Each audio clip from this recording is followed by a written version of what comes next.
I came back from my business trip earlier than expected. I didn't tell anyone I was returning. I wanted to surprise my husband. When I arrived on our street, I saw several cars parked in front of our house. The garden was decorated with blue and pink balloons. A banner read, "Welcome our little miracle." The rain hammered against my hotel room window like bullets. Each drop was a reminder of the storm that had, in a single evening, become my life. 3 hours ago, I was Judith Miller. I was a successful marketing executive. I was a loving wife, a devoted daughter. 3 hours ago, I actually believed in happily ever after.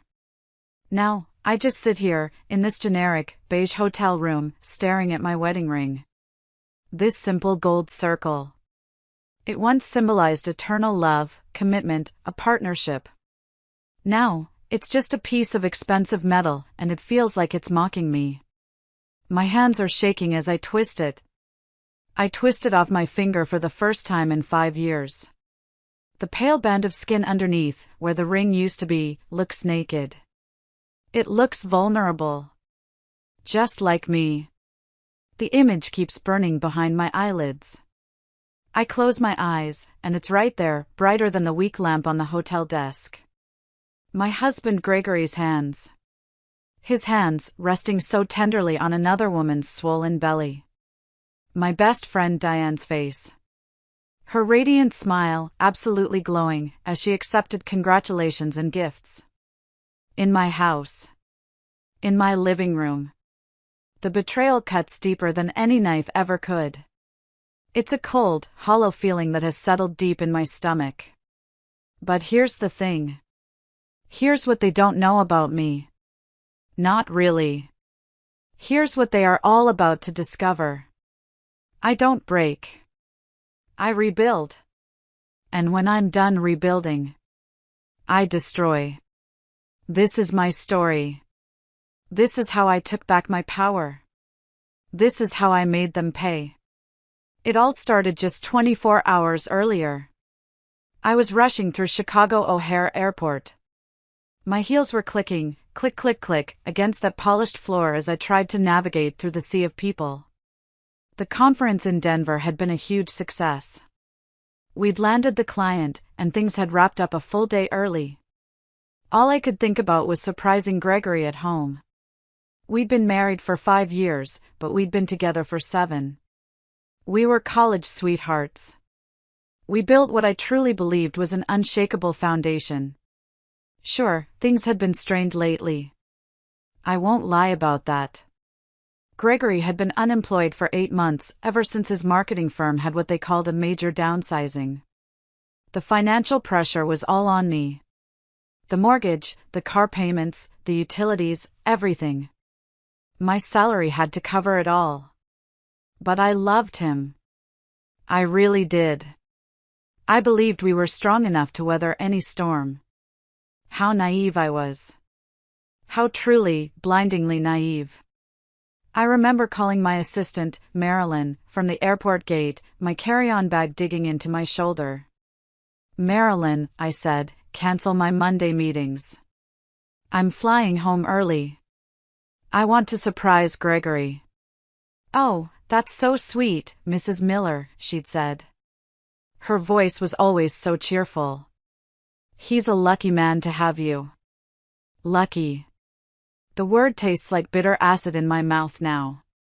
The flight felt endless. I sat there in my window seat, watching the clouds, just imagining Gregory's face when I walked through the door.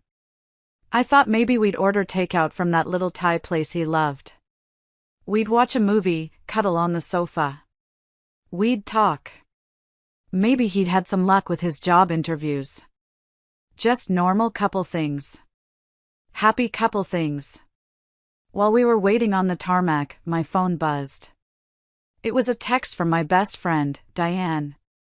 "Can't wait to see you when you get back. I have news." I smiled. I actually smiled, right there in my seat. I typed back, "Me too. Home tomorrow night. Let's catch up then." If I had known what her news was, if I had any idea that it would shatter my entire world, I would have told the pilot to turn the plane around. I would have stayed in Denver forever. The taxi pulled up to our street just as the sun was setting. It was casting these long, orange shadows across our suburban neighborhood.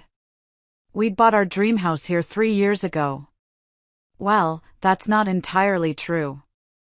I had bought our dream house. The mortgage was entirely in my name. The down payment had come from my savings. It was paid every single month with my salary. Just like everything else in our life. But something was wrong. Instantly, my stomach clenched. Cars lined both sides of the street. Not just a few cars. A lot of them. I recognized my mother's blue sedan. My mother-in-law, Eileen's, silver SUV. I saw at least 6 others that I knew belonged to our friends. Our mutual friends. A few of our neighbors were standing on their porches, just looking toward our house with these curious, quiet expressions. My heart started pounding. A hard, fast thud against my ribs. The taxi got closer. And then I saw it. Colorful balloons. They were bobbing in our front yard.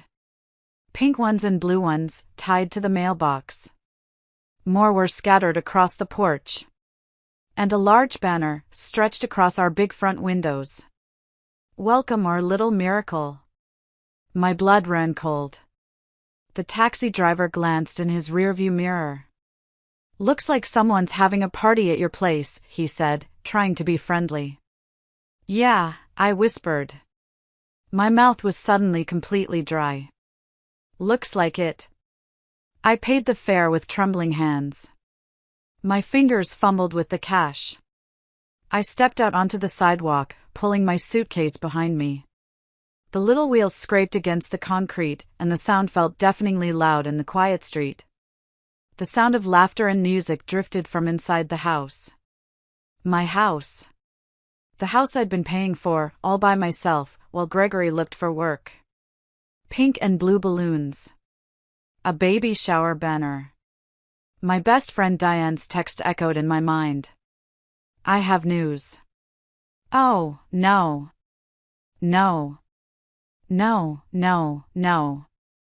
This couldn't be happening. I walked up the driveway on legs that felt unsteady, like I was walking through quicksand. Each step was heavier than the last. Through the living room window, I could see people inside. I saw them holding drinks. I saw piles of gifts on the table. I saw my mother, Brenda, standing near the kitchen, laughing at something someone had said. My father, Roger, was sitting on our couch, the one I picked out, looking more relaxed than I'd seen him in months. I reached for the front door handle. My key was already in my hand. But I paused. I just stood there on my own welcome mat, frozen. Some instinct, some deep, primal survival mechanism, was screaming at me. It was telling me that once I opened this door, everything would change forever. The smart thing would have been to turn around. Get back in a taxi. Go to a hotel. Call Gregory and demand an explanation. Instead, I turned the key. I pushed the door open. And I stepped inside. The first thing that hit me was the smell. Vanilla cake and coffee. The scent of celebration. Yellow and green streamers hung from the ceiling. Our coffee table, my coffee table, was overflowing with wrapped gifts in soft pastels.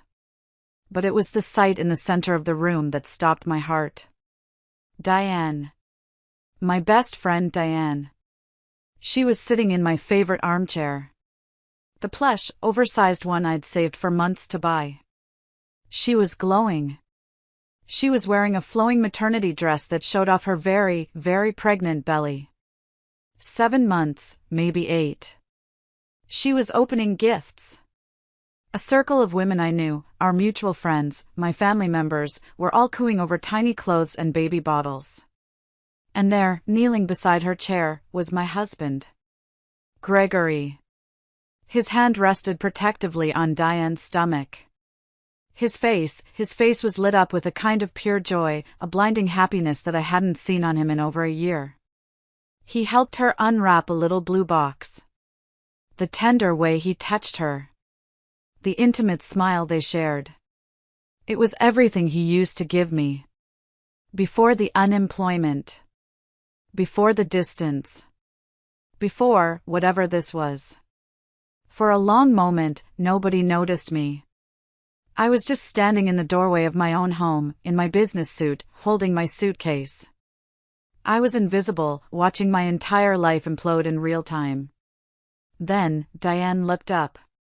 Our eyes met. Her face went white as a sheet. The little blue onesie she'd been holding just dropped from her fingers. "Judith," she whispered. The room fell silent. The music, the laughter, everything just stopped. Every single head in that room turned toward me. My mother's face drained of all color. My father started to stand up, then just sat back down, looking helpless. My mother-in-law, Eileen, just stared at me. She didn't look guilty. She looked almost like defiance. But it was Gregory's reaction that finally broke something inside me. He didn't jump up. He didn't look guilty, or ashamed, or sorry. He didn't even remove his hand from Diane's belly. He looked annoyed. Annoyed that I had interrupted his party. "Judith," he said, his voice flat. "You're supposed to be in Denver until tomorrow." Like I was the one in the wrong. Like I had made a scheduling error. I finally found my voice. It came out as barely more than a whisper. Surprise. The silence in that room was so thick you could have cut it with a knife. Nobody moved. Nobody spoke. Nobody even had the decency to look embarrassed. They just stared. Finally, my mother, Brenda, cleared her throat. She took a step toward me, her hands fluttering nervously. "Judith, sweetheart, maybe you should sit down. We can explain." Explain. The word exploded out of me. Explain? My voice was suddenly loud, sharp enough to make several people flinch. "Explain what, Mom?" "Explain how my husband got my best friend pregnant while I was working my ass off to support him? Explain how you are all here, celebrating in my house like this is perfectly normal?" Diane struggled to her feet. She put one hand on her back, wincing. "Judith, please," she said, her voice trembling. "It's not what you think." "It's not what I think?" I laughed. It was a sound I didn't even recognize. It was harsh and ugly, and it came from somewhere deep inside me. "What I think is that you are 7 months pregnant with my husband's baby. What I think is that while I've been traveling for work, breaking my back to keep this household afloat, you two have been playing house behind my back. What I think," I said, my voice rising to a shout, "is that my entire family and all of my friends knew about this, and nobody thought to tell me. We didn't want to hurt you," my father, Roger, said quietly from the couch. "You didn't want to hurt me?" I turned on him, hysteria creeping in at the edges of my voice. "So instead, you decided to let me find out by walking into a baby shower in my own home? This was your better option?" Gregory finally stood up. But he didn't move toward me. He positioned himself, just slightly, between me and Diane. Like he was protecting her from me. In my own house. "Judith, you need to calm down," he said. His voice took on that low, patronizing tone I'd grown to hate. The one he used when he thought I was being emotional. "This isn't good for the baby." "The baby?" I stared at him, in complete disbelief. "The baby? What about your wife? What about me?" "Things between us haven't been good for a long time, Judith," Gregory said, crossing his arms. "We both know that." My jaw dropped. "Diane and we have something real. Something you and I lost a long time ago." He called her Diane. Not Rose, the pet name I'd used for her since college. He used her full name, like he was distancing himself from our shared past. No, wait. I'm confusing, wait, no. Her name is Diane. My mind was scrambling. He called her Diane. He said it with such ownership. I looked around the room. I looked at every single face. My mother, my father, my mother-in-law, Eileen. Our friends. People I'd had over for barbecues. People I'd helped move. People I trusted. Not one of them was looking at me with sympathy. They were looking at me like I was the problem. Like I was the one disrupting their perfect little celebration. How long? I asked. My voice was deadly quiet now. The hysteria was gone, replaced by something cold and hard. Gregory and Diane exchanged a look. A guilty, shared look. How long have you been sleeping together? Judith. Diane started, reaching a hand out. How long? I demanded. Gregory sighed, like I was inconveniencing him. A year, he said. A year. A full year. While I was working 60-hour weeks to keep us afloat. While I was paying the mortgage, the car payments, the groceries, his health insurance. While I was believing his lies about job interviews and networking events. And everyone knew? Silence. That was my answer. Everyone knew. And nobody thought to tell me. My mother, Brenda, stepped forward again. Sweetheart, we thought it was better if it came from them. Better? I turned on her, and the fury I felt was so pure, so hot, it was a miracle I didn't just burst into flames. You thought it was better to let me live a lie? To let me support a man who was cheating on me with my best friend? You have to understand, Eileen, my mother-in-law, spoke up for the first time. Her voice was cold, sharp. Gregory and Diane, they're in love. Real love. And now they're having a baby. That baby deserves a family. That baby, I said slowly, tasting every word, has a family. A father who can't hold down a job and a mother who stabs her best friends in the back. Judith, my mother gasped. That's enough. No, I said, looking around the room one last time. What's enough, is this? All of this. I turned and walked back toward the door. I grabbed the handle of my suitcase. Where are you going? Gregory's voice stopped me. I turned back. And for the first time since I'd walked in, I smiled. It wasn't a happy smile. It was the scariest smile I've ever felt on my own face.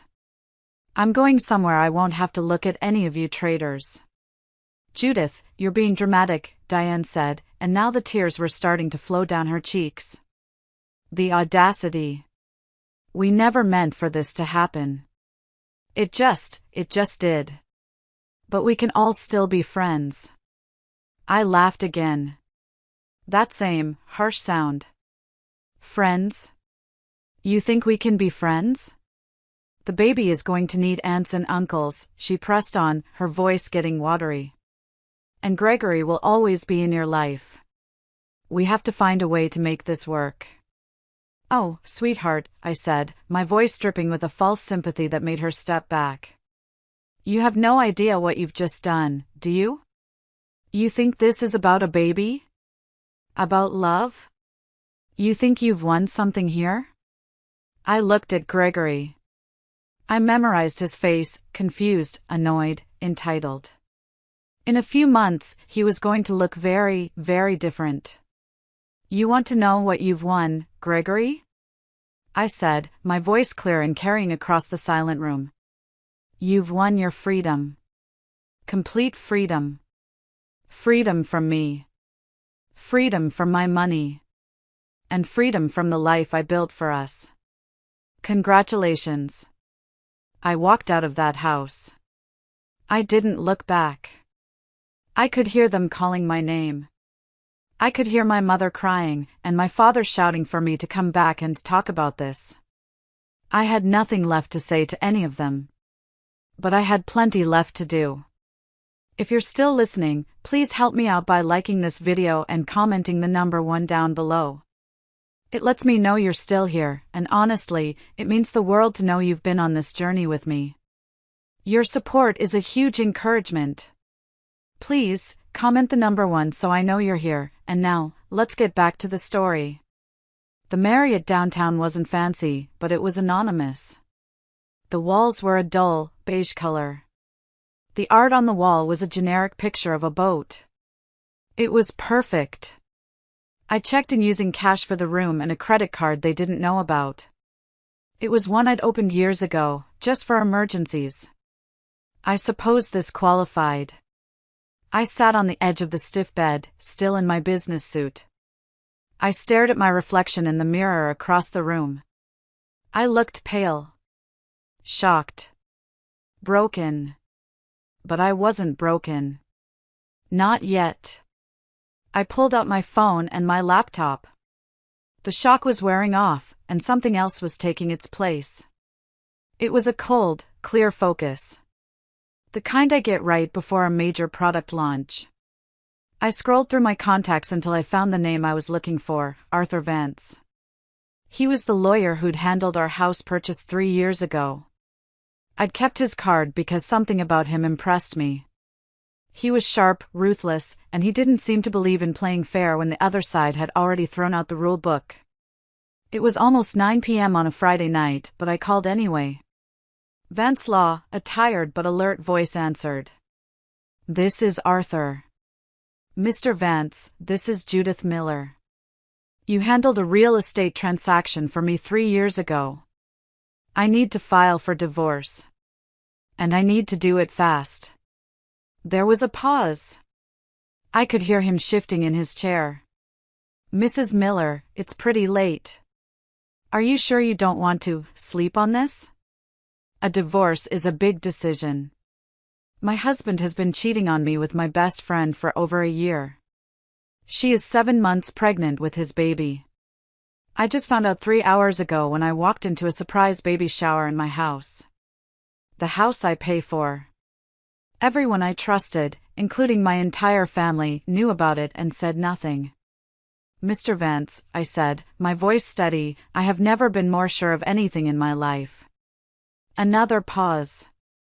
Longer this time. Can you be in my office first thing Monday morning? Can't we do something sooner? This weekend? Mrs. Miller, I appreciate that you're upset, but... I'm not upset, I interrupted. I'm strategic. And right now, I have the advantage of surprise. In 12 hours, they're all going to realize I'm serious about this, and they're going to start taking precautions. Gregory will start trying to move money he doesn't have. I want to move while they're all still thinking they can talk me out of it. There was a long silence. Then, I heard the sound of a calendar page turning. I'll meet you at my office at 8 a.m. tomorrow. Saturday. Bring every financial document you have. Thank you. And Mrs. Miller, he said, just before I hung up. Don't do anything rash tonight. Don't confront anyone. Don't make any big financial moves. Let me handle this properly. I hung up without promising anything. Because I was absolutely about to make some big financial moves. I spent the rest of the night in that beige hotel room with my laptop, 3 cups of terrible, bitter coffee from the in-room machine, and a growing sense of purpose that felt better than anything I had felt in months. First, I logged into our joint bank account. Gregory had access to it, but I was the primary account holder. I was the only one who ever deposited anything into it. My salary was direct deposited there every 2 weeks. I looked at the balance, $14,700. It was all legally my money. I'd earned every single cent of it. I clicked transfer. I transferred every penny into my personal savings account, the one he didn't know about, the one I kept for emergencies. The joint account now had a balance of 0. Next, I called the automated line for our credit cards. All of them were in my name, of course. Gregory's credit was terrible, so I'd added him as an authorized user. I went down the list. One by one, I reported his cards as stolen. Then I just canceled the accounts entirely. Every single one. Then, I called the mortgage company. This was the big one. I navigated the automated menu until I got a human being. Since the loan was in my name, and my name only, I had the right to make changes. Yes, I said, my voice polite and calm. I'd like to add a note to the account. All future communications should come to my office address only, not my home address. The representative confirmed. Also, I added, I need to request that all automatic payments be suspended immediately. I will be handling payments manually from now on. Yes, ma'am. That's done. By dawn, Gregory's world was about to become very, very different. But I wasn't done. I called my office voicemail and left myself a message to contact HR first thing Monday.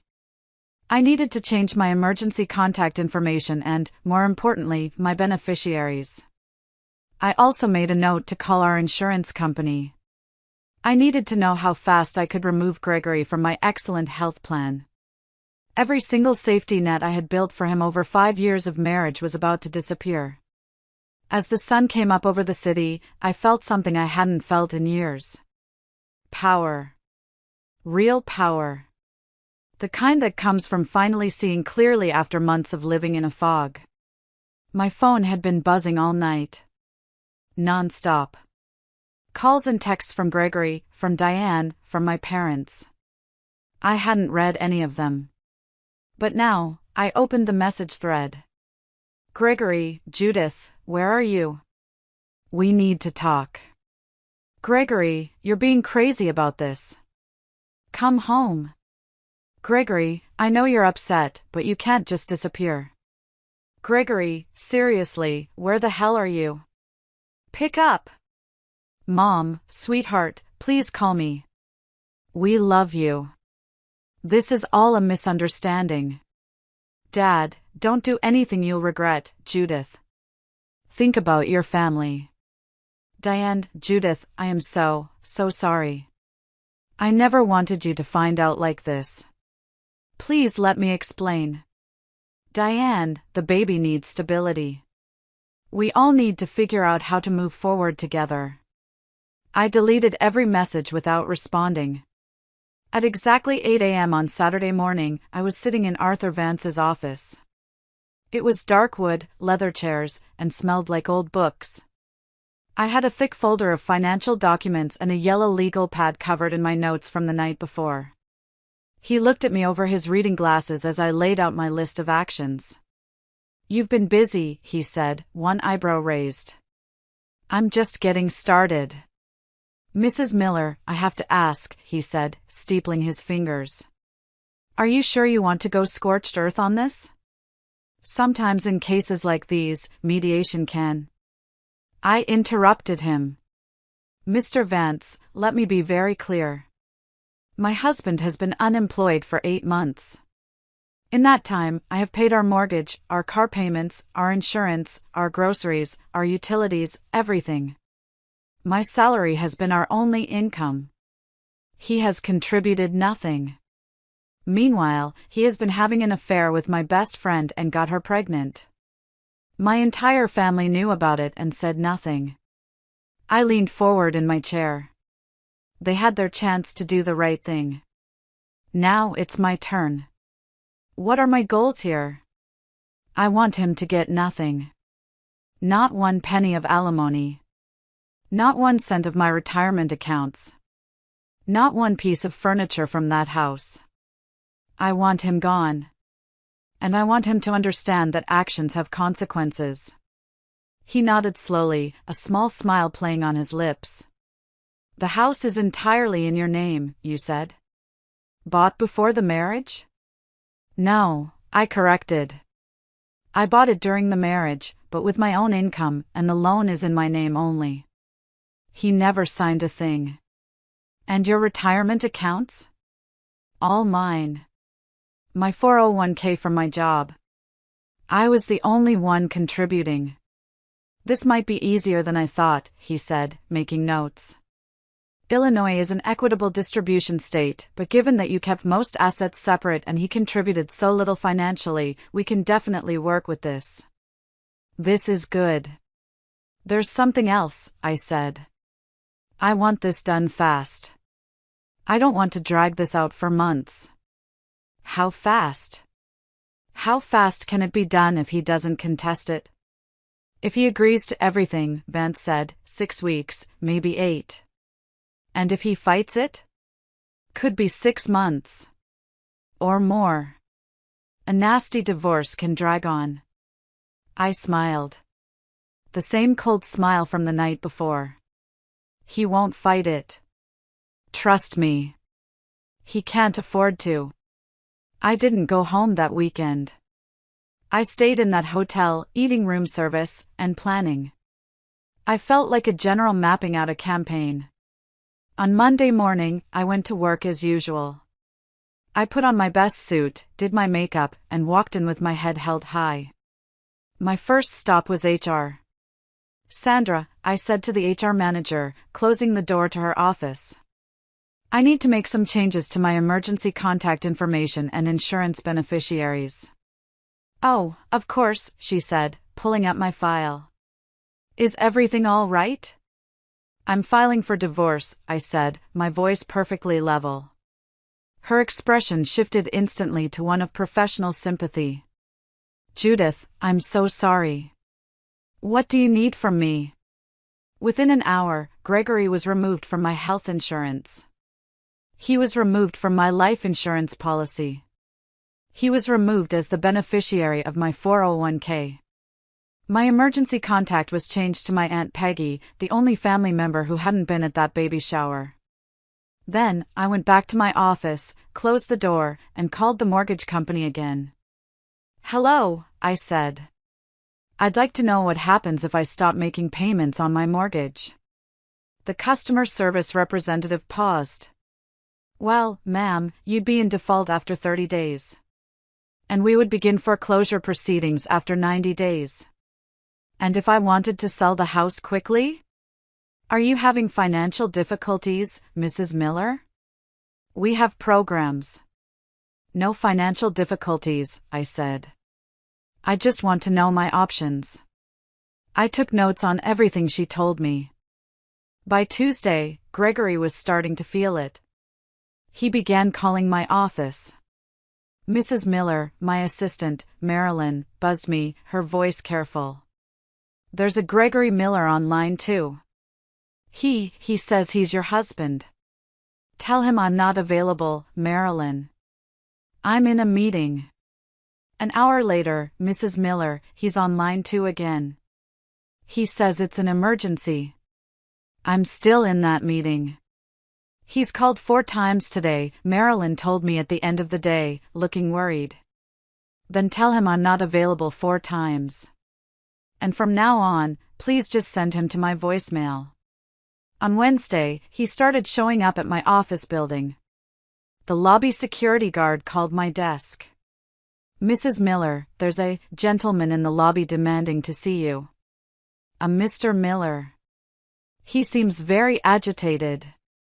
Tell security to escort him out, I said, my voice cold. And if he comes back, they have my permission to call the police. On Thursday, the divorce papers were served. Arthur Vance called me around 10 a.m. Judith, the papers were served this morning at the house. Your husband has 30 days to respond.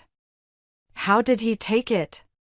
According to my process server, Arthur said, he seemed shocked. Kept saying there had to be some mistake. Any word from his lawyer? He doesn't have one yet. But give it time. He'll have to find one. I hung up and got back to work. I had a campaign to finish and a life to rebuild. By Friday, I had my answer about whether Gregory would fight the divorce. He was waiting in the parking garage when I left work. Judith, he stepped up from behind a concrete pillar, and I was struck by how terrible he looked. His hair was unwashed. His clothes were wrinkled. There were dark circles under his eyes. "Gregory," I said, and just kept walking toward my car. I had my keys in my hand, held like a weapon. "We need to talk," he said, hurrying to catch up. "We really don't. You can't just throw away 5 years of marriage without even having a conversation." I stopped. I turned around, right there under the flickering fluorescent lights of the garage. 5 years of marriage? When exactly were we married, Gregory? Because for the past year, it seems like you've been married to someone else. That's not fair. What's not fair, I said, my voice rising, is me working 60-hour weeks to support a man who was cheating on me. What's not fair is finding out about it at a baby shower in my own house. What's not fair is having my entire family lie to me about your affair. Look, I know how this looks. How this looks? I laughed. It looks like you've been screwing my best friend and got her pregnant. Because that's exactly what happened. It's more complicated than that. No. It really isn't. I started walking again, but he followed me, grabbing my arm. I yanked it away. "The baby's due in 2 months," he said, his voice desperate. "Diane needs support. I can't just abandon her." "And I couldn't just abandon you when you lost your job," I shot back. "But here we are." "That's different." "Is it?" I reached my car and turned around one last time. "You made your choice, Gregory. You made it when you decided to cheat on me. You made it when you decided to get another woman pregnant. You made it when you decided to let everyone I love keep your dirty little secret. You made your choice. Now I'm making mine." You're really going to divorce me?" he stammered. "I already am divorcing you. You've been served. You froze our accounts. I can't access any money." "They weren't our accounts, Gregory," I said, enunciating every word. "They were my accounts. With my money. That I earned. I need money. For food. For gas. Then get a job." "Judith, please," he begged, his whole demeanor crumbling. "I know I screwed up. I screwed up, okay? But we can work through this. We can go to counseling. I just stared at him. The man I'd loved. "There is no we anymore, Gregory.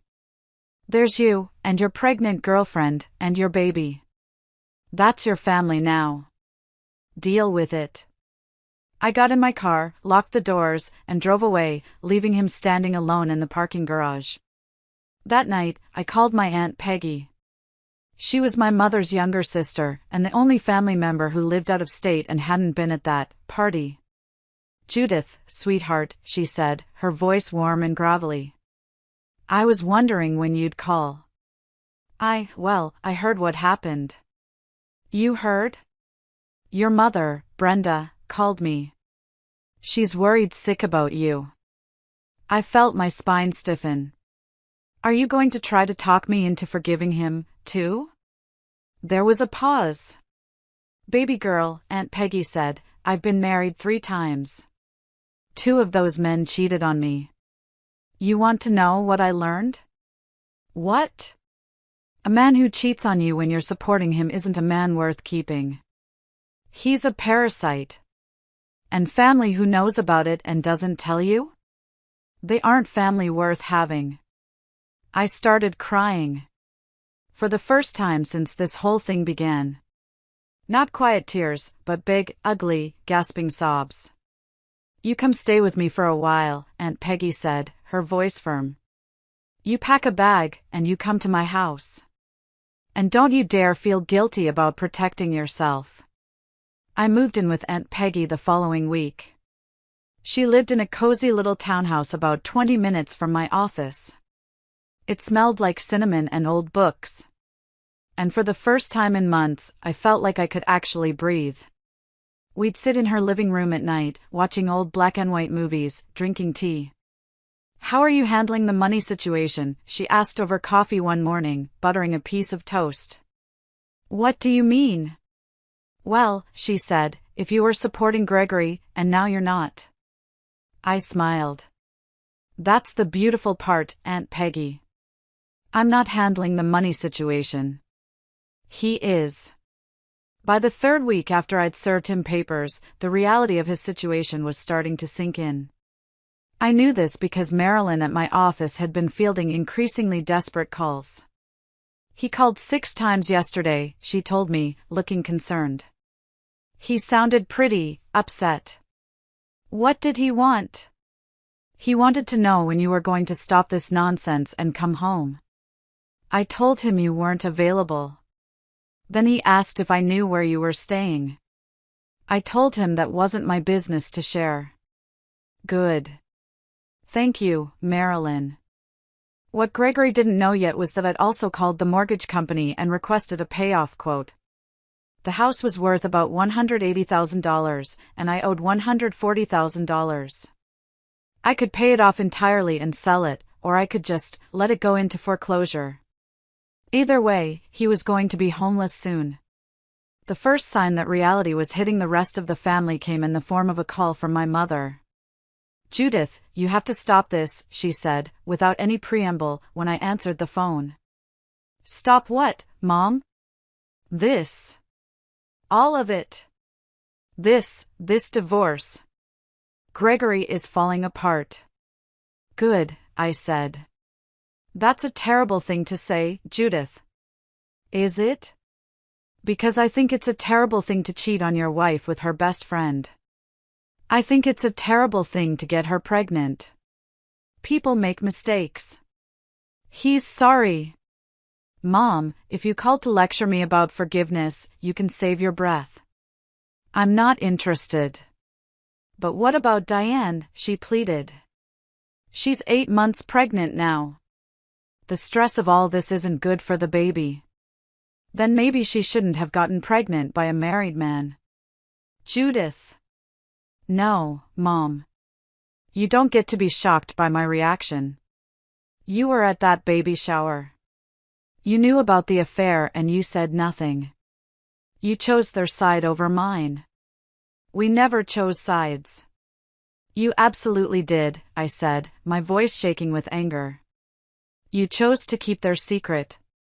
You chose to celebrate their baby, in my house, with my money paying for the roof over their heads.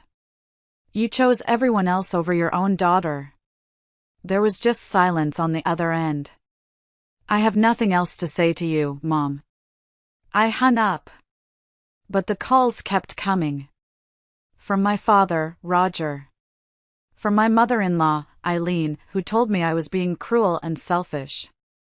From mutual friends who thought I was being too harsh. Every single one of them seemed to think that because Diane was pregnant, I should somehow just be okay with the betrayal. That I should swallow my hurt and my anger and play the role of the gracious ex-wife who just wanted everyone to be happy. They were all about to learn just how wrong they were. 6 weeks after I'd filed for divorce, I got the call I'd been waiting for. "Mrs. Miller, this is Jennifer from First National Mortgage. I'm calling because your account is now 90 days past due, and we need to discuss your options before we begin foreclosure proceedings." "Actually, Jennifer," I said, "I'd like to discuss selling the house."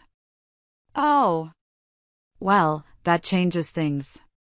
Are you working with a realtor?" "Not yet. But I'm looking for someone who can move quickly. I can give you some referrals." I chose an agent who specialized in quick sales. I met her at a Starbucks. "I want the house on the market immediately," I told her. "Price it to sell fast. I don't care about getting top dollar. I care about getting it done." "What about your husband?" she asked, pulling out her forms. "Will he need to sign anything?" "The house is entirely in my name," I said. He has no legal claim to it. Oh, she said, visibly relieved. Well, that makes this divorce much simpler. Within a week, there was a for sale sign in the front yard. That's when Gregory finally called my office again, screaming at Marilyn until she put him through to me. You can't sell the house, he shouted, his voice raw. I can, I said calmly. And I am. Where am I supposed to live? Where are Diane and I supposed to live? That's not my problem anymore, Gregory. I have nowhere to go. You took all the money. You have Diane, I said. I'm sure she'll make room for you. She's living with her parents. There's no room for me there. I felt a small, dark spark of satisfaction at that. Then I guess you better figure something out. Get a job. Rent an apartment. That's what adults do. You can't do this. It's cruel. What's cruel, Gregory, is cheating on your wife. What's cruel is getting your wife's best friend pregnant. What's cruel is having everyone your wife loves and trusts lie to her face for over a year. I made a mistake.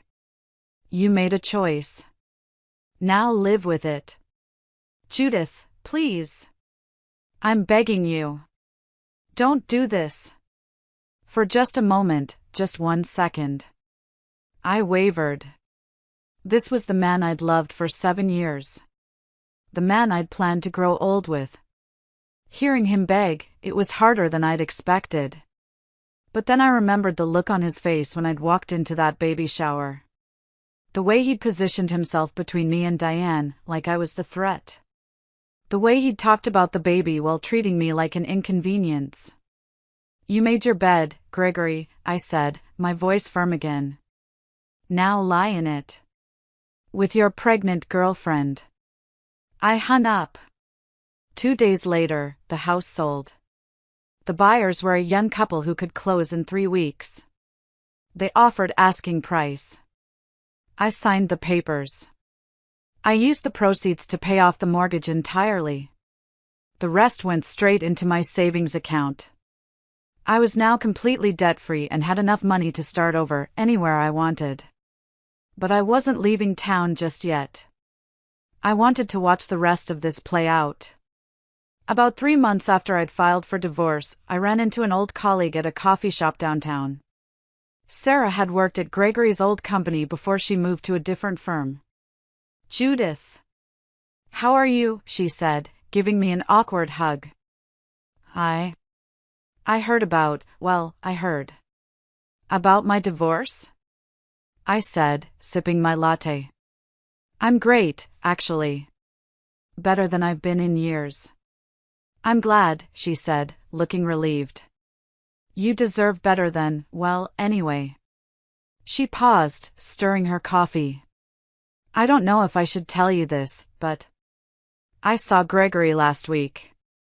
Oh. I tried to look disinterested, but I was dying to know more. He applied for a job at my company. I was on the interview panel. How did it go? Sarah grimaced. Not well. Not well at all. He looked terrible, Judith. Like he hadn't slept in weeks. His suit was wrinkled. And when we asked about the 8-month gap in his employment, he got really defensive. He started talking about how his vindictive ex-wife had ruined his life and cut him off financially. I nearly choked on my latte. He said that? In a job interview? Oh, it gets worse. When we asked for references, he couldn't provide any recent ones, because apparently he's burned bridges with most of his former colleagues. And, this is the bad part, when HR called to verify his last employment, they found out he'd been let go for poor performance, not downsizing like he'd always claimed. Wow, I said. That was a new piece of information. Another lie. Yeah, Sarah said, shrugging. We passed on him pretty quickly. I felt bad, but we can't hire someone who badmouths his ex-wife in an interview and lies about his work history. It's a huge red flag. After Sarah left, I sat in that coffee shop for another hour, just processing this. He wasn't just a cheater. He was a liar. A bad employee. He was sabotaging himself at every turn, and he was blaming me for it. Perfect. That evening, my phone rang. It was a number I didn't recognize. I almost let it go to voicemail, but something made me answer. Hello? Judith? The voice was weak and crying. It's me. Diane. I almost hung up. But curiosity got the better of me. What do you want, Diane? I'm in the hospital. Despite everything, a small spike of concern shot through me. I'm human. What happened? Is the baby okay? The baby's fine. I'm fine, but... She started sobbing. Gregory's not here. What do you mean he's not there? You're in the hospital. I went into early labor yesterday, she choked out. I called him, but he didn't answer his phone. I had to call my mom to drive me to the hospital. I frowned. Where was he? Job hunting, apparently, she said, her voice bitter. But Judith, he's been gone for 3 days. He said he had interviews in Milwaukee and might need to stay overnight, but that was Sunday. It's Wednesday. And I think he's drinking again. What do you mean, again? He used to have a problem, she sniffled. In college. Before you two got serious. I thought he'd stopped. But lately, he's been coming back to my parents' house smelling like alcohol. And yesterday when I finally reached him, he sounded drunk. This was exactly the kind of karma I'd been hoping for. This was the justice. But instead of feeling satisfied, I just felt tired. And I felt a little flicker of pity. For her, not for him. Diane, I said, my voice flat. Why are you calling me? Because I don't know what to do, she wailed. My parents are already stressed about me living there, and now the baby's coming, and Gregory's disappeared, and I'm scared, and I don't have anyone else to. Stop, I said. My voice was sharp. Just stop. You don't get to call me for support. You don't get to make me your backup plan after you stole my husband. I know, but nothing. You wanted him, Diane. You fought for him. You got pregnant by him. You broke up my marriage for him. Well, congratulations. This is what you won. This is the man you chose. Judith, please. You called me your best friend for 10 years, I said, my voice cold as ice. And then you stabbed me in the back for a man who can't even be bothered to show up when you're having his baby. That's the choice you made. Now live with it. I hung up. And I immediately blocked her number. The divorce was finalized on a cold, gray Tuesday in February. It was exactly 4 months after I'd walked into that baby shower. I sat in the courthouse, next to Arthur Vance, watching as the judge signed the papers that officially ended my marriage. Gregory wasn't there. His lawyer, a court-appointed one, because as I predicted, he couldn't afford to hire his own, stood up. Your Honor, Mr. Miller is unable to attend. He is dealing with a family emergency. What kind of emergency? The judge asked, looking annoyed. His newborn son is in the NICU, Your Honor. Complications from the premature birth. I felt a flicker of something. Not quite sympathy, but not satisfaction either.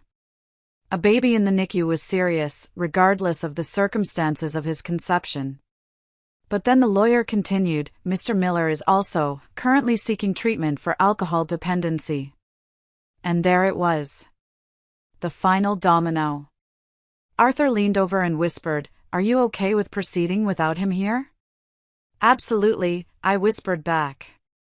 The judge reviewed our settlement agreement one more time. It was exactly what I'd wanted.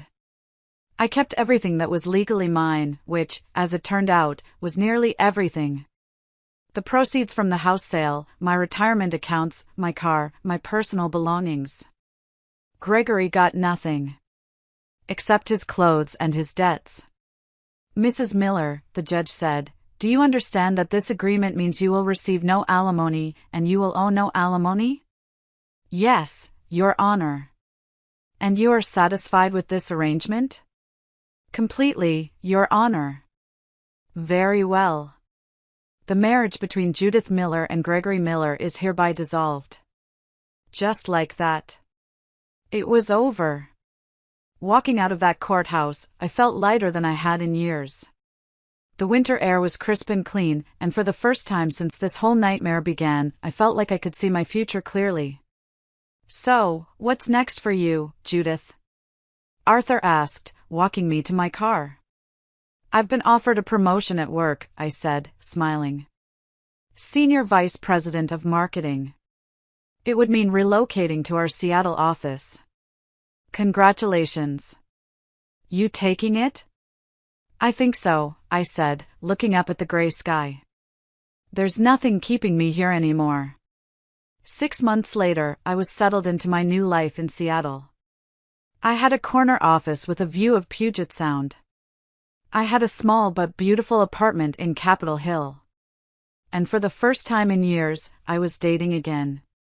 Nothing serious, but it felt good to remember that I was an attractive, successful woman who deserved to be treated well.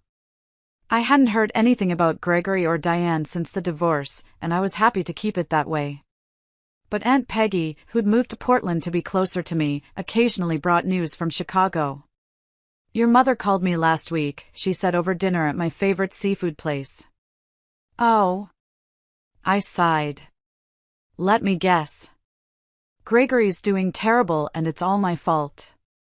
No, actually, Peggy said, sipping her wine. She wanted me to tell you, she wanted to apologize.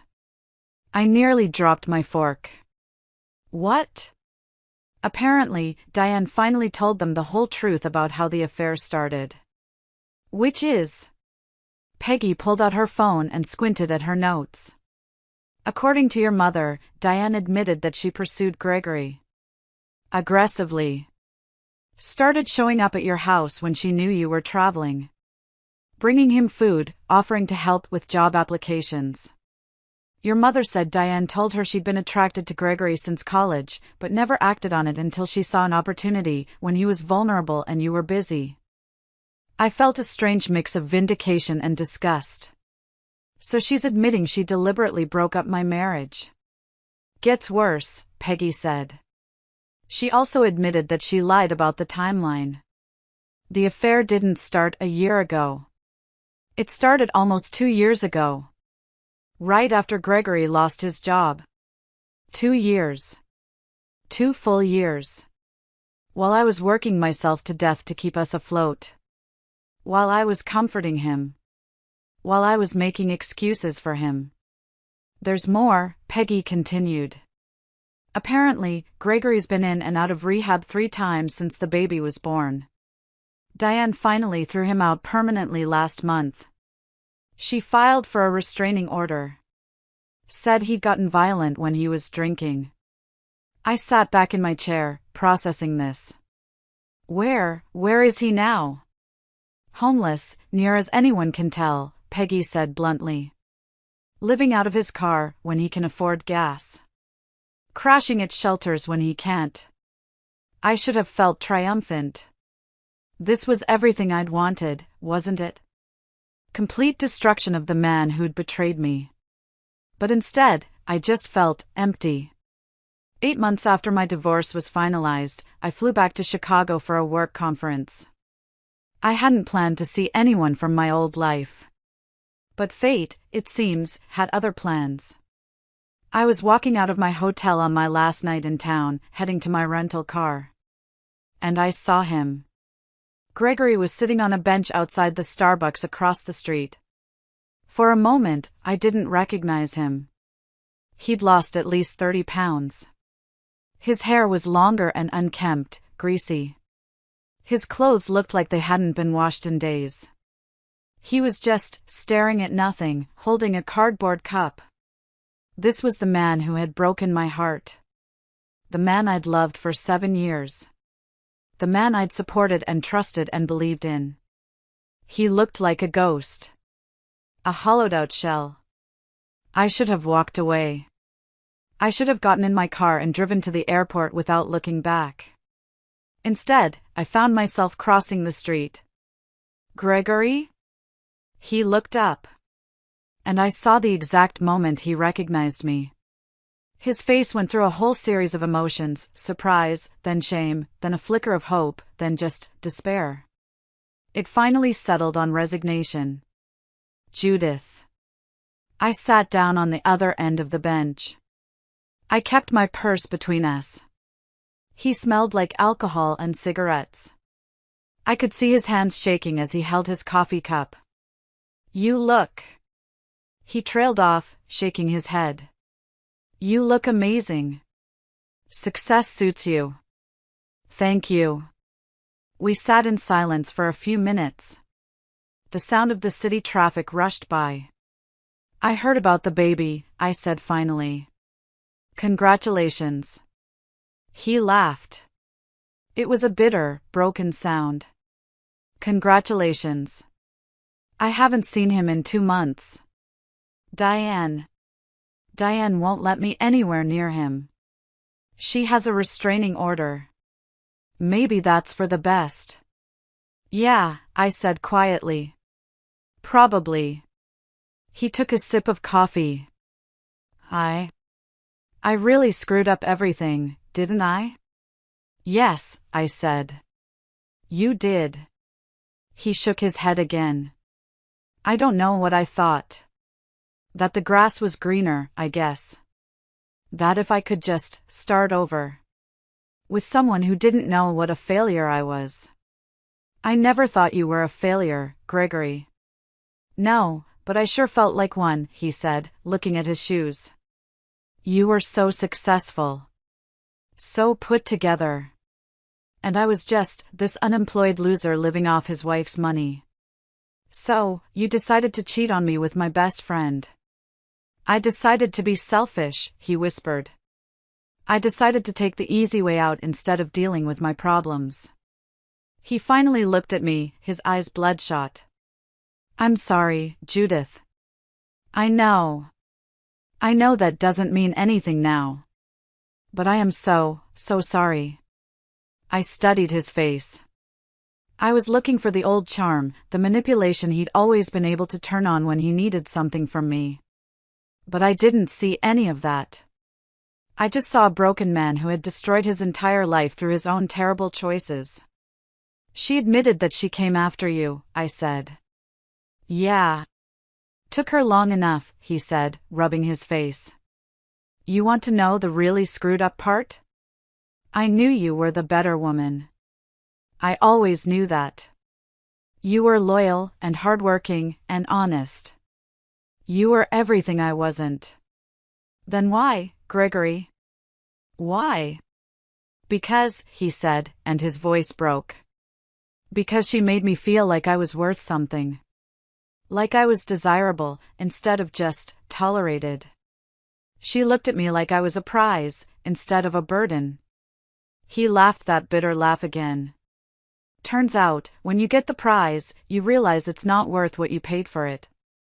I felt tears prick at my eyes, but I blinked them back. "What are you going to do now?" "I don't know. Try to get sober. Again. Try to find a job, any job.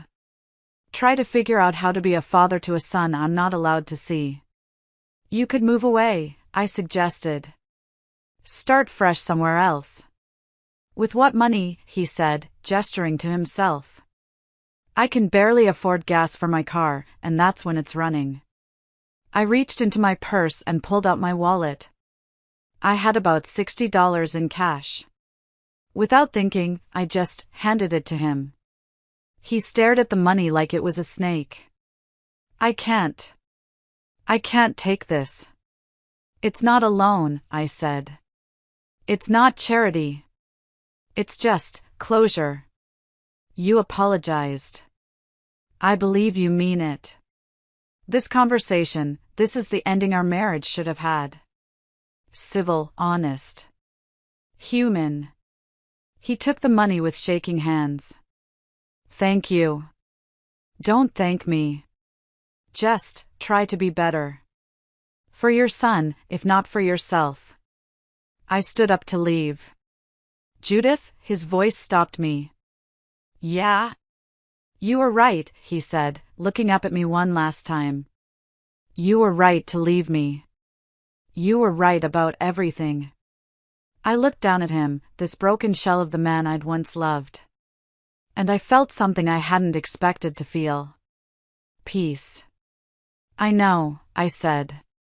Take care of yourself, Gregory. I flew back to Seattle the next morning with a strange sense of completion. Seeing Gregory like that, destroyed, desperate, alone, it should have felt like the ultimate victory. And in a way, it was. Justice had been served. Karma had done its work. But what felt even better was the realization that I no longer needed him to suffer for me to be happy. I had built a new life. A life that was entirely my own. A life where I was valued, respected, successful, and free. A life where I didn't have to support anyone who didn't support me back. That was the real victory. My phone rang as I was walking through the Seattle-Tacoma airport. It was my mother, Brenda. Judith, she said, her voice quiet. Aunt Peggy told me you were in Chicago. She told me you saw Gregory. I did. How are you feeling about that? I considered the question as I found my gate. Sad for him, I said honestly. Grateful for me. And ready to move on. Completely. I owe you an apology, Judith, my mother said, and her voice cracked. A real one. Not for Gregory, that's between you and him. But for not telling you. For choosing to protect him and his secret instead of you. For making you feel like your reaction was wrong. Thank you, Mom. You're my daughter. I should have been on your side from the beginning. Yes, I said. You should have. Can you ever forgive me? I thought about it. I can forgive you, Mom, I said finally. But things are different now. I'm different now. I'm not going to pretend that what happened didn't matter. And I'm not going to go back to the way things were before. I understand, she said quietly. I hope you do. Because I like who I've become. I like the life I've built. And I am not going to compromise it for anyone ever again. I'm proud of you, she said, and I could hear the tears in her voice. I know I didn't act like it at the time, but I am so proud of how strong you've been. After I hung up, I sat in that airport gate, thinking about strength. For most of my life, I thought strength meant enduring. Putting up with things. Sacrificing for others. Making excuses for people who hurt me. Now I know better. Strength means knowing your worth and refusing to accept less than you deserve. Strength means walking away from people who betray you, even when it's hard. Strength means building a life so good that you don't need anyone else's approval to feel complete. I'm telling this story from my home office, in my new house in the hills above Seattle. Through my window, I can see the Sound and the Olympic Mountains beyond. I'm about to meet my boyfriend, Walter, for brunch. He's a successful architect who owns his own firm. He's kind, he's emotionally mature, and he treats me like an equal partner. When I told him this story, he said exactly what I needed to hear. I'm so sorry that happened to you. And I'm so grateful that it led you here. I haven't spoken to Gregory since that night outside the Starbucks. But I heard through Aunt Peggy that he eventually got sober. He found work at a warehouse outside Chicago. He sees his son every other weekend now. He seems to be trying to rebuild his life, responsibly. I hope that's true. Not because I've forgiven him, forgiveness is different from moving on, but because his son deserves a father who's present and stable. As for Diane, she tried to reach out to me about a year ago, through social media. A long message about making amends and rebuilding our friendship. I deleted the message without responding. Some bridges, once they're burned, should stay that way. My relationship with my parents is cordial. But it's distant. We talk on holidays and birthdays. It's not the close relationship we used to have, but it's an honest one. And that matters more to me now. People sometimes ask me if I regret how I handled the divorce. If I think I was too harsh or too unforgiving. They suggest that maybe I should have tried counseling. That I should have considered the baby. That I should have been more understanding about Gregory's struggles. To those people, I say this. I spent 5 years understanding Gregory's struggles. I spent 5 years being patient and supportive and forgiving. I spent 5 years making excuses for a man who was lying to me every single day. I gave him my loyalty, my trust, my financial support, and my love. In return, he gave me betrayal, humiliation, and pain. I owed him nothing after that. Not understanding. Not forgiveness. Not a soft landing for the consequences of his choices. What I owed was to myself. I owed myself protection. I owed myself respect. And I owed myself the chance to build a life with someone who would treat me the way I deserved to be treated. And that's exactly what I did. Sometimes, people call what I did revenge. I prefer to think of it as justice. Or better yet, as self-respect in action. I didn't destroy Gregory's life. He did that all by himself when he chose to cheat on me with my best friend. I simply stopped preventing the natural consequences of his actions. I stopped being his safety net. I stopped being his financial support. I stopped being his excuse maker. I stopped protecting him from reality. And reality, as it turned out, was harsh. But that wasn't my responsibility to fix. It was his responsibility to face. I learned something important through all of this. You teach people how to treat you. For 5 years, I taught Gregory that he could take me for granted, that he could depend on me no matter what, that I would always be there to clean up his messes. I taught him wrong. Now, I teach people something different. I teach them that I have boundaries. That I have standards. That I will not tolerate disrespect, or betrayal, or lies. I teach them that I am worth more than that. And you know what? They listen. I'm not the same woman who walked into that baby shower 3 years ago. That woman was too forgiving, too understanding, too willing to sacrifice her own happiness for other people's comfort. This woman, the woman I am now, is stronger, smarter, and infinitely happier. This woman knows her worth. And she refuses to accept less than she deserves. What do you think? Was I too harsh, or was this just justice? Let me know your thoughts in the comments below. I read them all. And if this story resonated with you, I'd be so grateful if you'd like and share it. Thank you for listening. And so, this story leaves us with a powerful reminder: life has a way of testing our strength, not to break us, but to show us what we are truly capable of. Judith's journey was not just about loss, it was about rediscovering her worth, setting boundaries, and refusing to settle for less than she deserved. Her resilience teaches us that self-respect is not negotiable, and walking away from what no longer serves us is not a failure, but an act of courage. In the face of betrayal and heartbreak, she chose growth over bitterness, proving that even the deepest wounds can heal when we choose to prioritize our own happiness and integrity. Her story inspires us to reflect on the relationships we nurture and reminds us that true strength comes from knowing when to let go and rebuild. What about you? What lessons did this story spark in your heart?